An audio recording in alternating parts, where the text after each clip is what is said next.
2020 was a year unlike any other, to put it lightly, and its effects will assuredly still be felt in 2021. That's particularly true when it comes to what and how people eat. From boxed wine to ghost restaurants, expect to see these food trends gain popularity in 2021.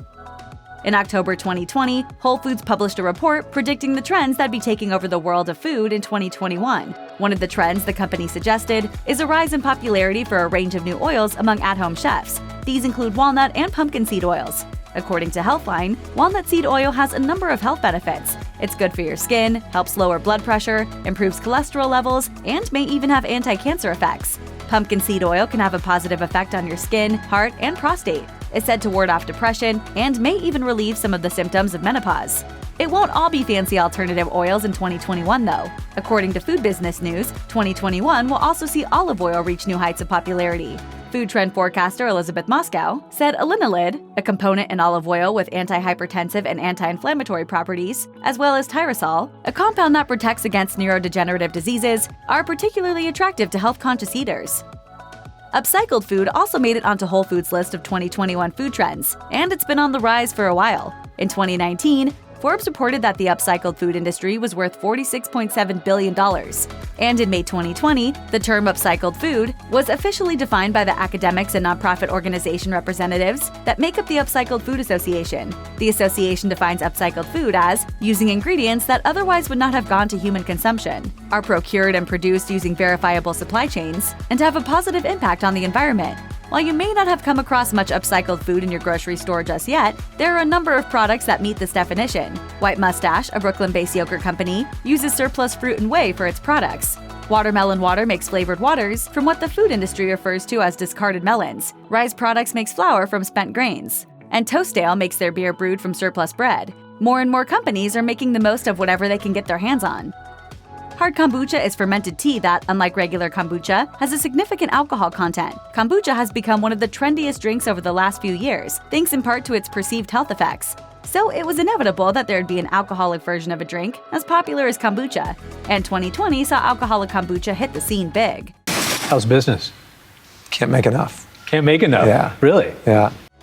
According to Kombucha Brewers International, sales of hard kombucha grew from $1.7 million in 2017 to more than $12 million in 2019. June Shine Hard Kombucha was on track to triple its sales that year, and Afterglow Hard Kombucha expanded nationwide. The trend is so clear, beer brewers are worried. Bart Watson, chief economist for the Brewers Association, told Kombucha Brewers International, "If people are drinking more of one thing, they're drinking less of another. You're not going to add to the drinking. You're just going to have to take from someone."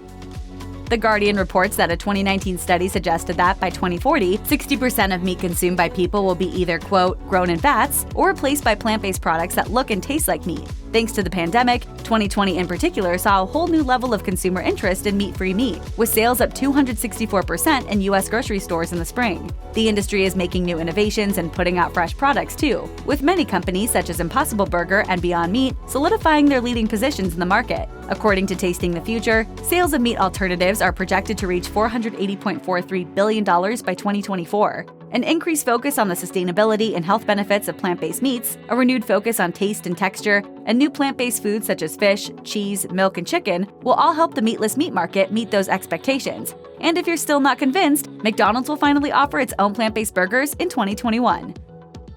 Between plant-based burgers, consumers increasingly find themselves turning to what, in 2020, Entrepreneur called the sustainable snack of the future. Jerky has always been a hugely popular snack food. It's tough, hearty, non-perishable, and it's packed full of protein. But as the plant-based food market has grown, so too has the public's hunger for a healthier, more environmentally friendly alternative. Food startups are experimenting with a range of protein alternatives, including mushrooms and soybeans, with one of them, Leaf Jerky, using recycled packaging too. Upton's Naturals is launching a wheat protein jerky, while another brand, Savory Wild, is infusing its mushroom jerky with flavors such as sweet balsamic and golden fig, roasted garlic and black pepper, and ginger and Korean chili. This stuff is far fancier than your average store-bought beef jerky. It's also pretty easy to make your own plant jerky at home, and you can use pretty much any vegetable you like. Jackfruit, cauliflower, and eggplant, for example, have all been cited as great starting points. According to Star Tribune, boxed wine became a, quote, pandemic staple after consumers started bulk buying inexpensive wines during the first rounds of lockdowns. In the 15-week period ending June 13th, Boxed wine sales jumped 36% compared to the same period in 2019. Anissa Gertzel, a wine buyer for Lunds & Byerly's, told the paper that, "We have seen an astronomical rise in boxed wine sales. Boxed wines are very of the moment." Whether or not people are drinking this wine in faster measures, I don't know. Whether they're just buying it because it lasts longer.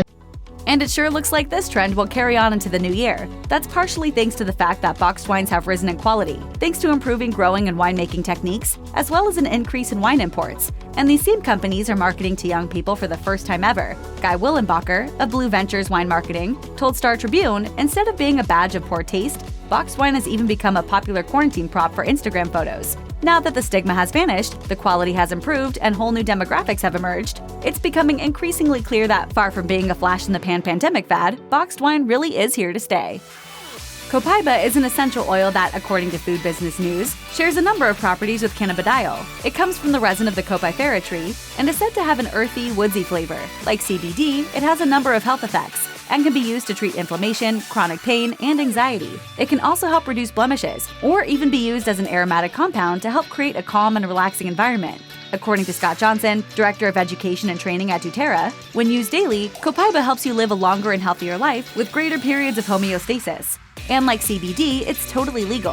Food trend expert Elizabeth Moscow told Food Business News, "We think we'll see Copaiba as a competitor to CBD in food and beverage products. This seems doubly likely since it has a number of advantages over CBD, including being far less expensive. There's also no risk of finding trace amounts of THC in the oil, if drug tests are a worry. Copaiba oil isn't known to have any side effects either." No, ghost kitchens aren't what they sound like. There's nothing spooky in sight here, just an innovative new way of bringing you food. Also known as dark kitchens, ghost kitchens are delivery-only cooking establishments, often featuring food from more than one restaurant brand. They've got cooking facilities, chefs, and a wide range of recipes, but nowhere whatsoever for diners to sit, order, or eat. Instead, the customer takes to a platform such as Uber Eats or Grubhub, chooses what they want, and gets it delivered to their door. And because they make use of a range of brands and styles, customers can get a mix of cuisines in one order. These places have numerous advantages over traditional dine-in restaurants. For one, they're cheap and easy to set up, since you don't need to build a brick-and-mortar restaurant. All you need is a kitchen. They're also low risk, with less overhead and fewer permits and inspections, plus likely lower rent payments. With a tragic number of independent restaurants having to shut down as a result of the COVID-19 pandemic, there's every chance many will reopen as ghost kitchens in the year to come. One other way customers have coped in the changing landscape of the pandemic is buying meal kits. You've probably seen them advertised. It's a box full of ingredients and instructions for particular recipes, which are left to the customer to cook. Some companies offer subscription services, while others are available as one-offs. Meal kits have become more popular in the COVID-19 pandemic.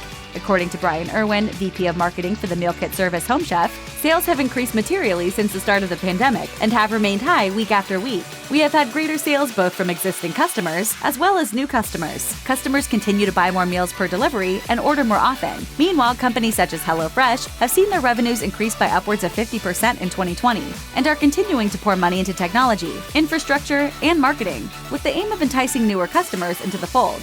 It's yet to be seen whether this growth will continue at such a pace once the pandemic comes to an end. But with meal kit companies becoming more steadfast in their efforts to seize the market, as well as top restaurants offering meal kits as takeout alternatives, it seems likely we'll be seeing these become even more commonplace. Foods that promote gut health have been in vogue for a few years now, but general awareness of the gut microbiome and how to keep it healthy have increased greatly in the last year. That's thanks to the COVID-19 pandemic. Findings from food processing giant ADM's Consumer Insights platform indicate that rising gut health awareness counts as one of the significant behavioral changes during the pandemic. You change your gut, you can change your life, and we're now learning about how this plays such a huge role. Going into 2021, the company says the gut microbiome's role in weight, mental health, and immunity will become a global trend. ADM also predicts a few other similar trends to occur over the next year, noting consumers are gravitating towards foods and beverages with bright and exciting colors that indicate citrus flavors with their naturally occurring vitamin C, as well as products with familiar, nostalgic flavors during these stressful times. Put simply, expect lots of colorful, flavorful, locally sourced, and gut-friendly food and drinks to hit grocery store shelves in 2021.